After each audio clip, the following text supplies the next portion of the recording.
First, let's look at the current aseptic filling process.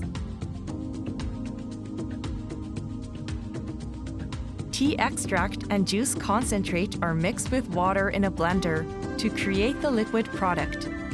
The finished product is sterilized in a UHT sterilizer.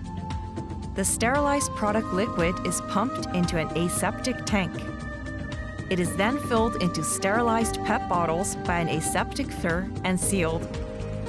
There is also another UHT sterilizer for bottle rinse water and cap rinse water.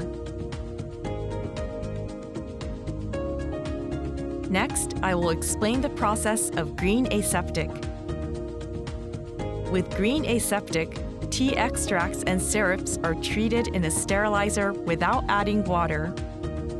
Water is sterilized using UV lamps and filtration.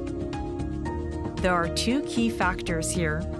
The first is that high-output, medium-pressure UV lamps are used, instead of more common low-pressure UV lamps.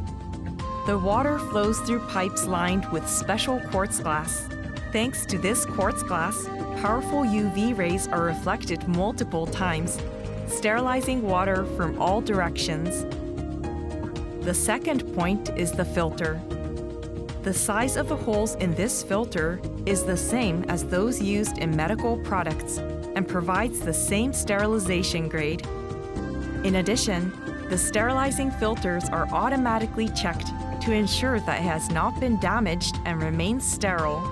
By combining these two technologies, we are able to produce water of the same quality as conventional heat sterilizers without heating. Here are the CO2 emissions and energy-saving effects of green aseptic. As you can see, we have successfully reduced CO2 emissions and energy consumption by approximately 80% compared to conventional heat sterilization methods.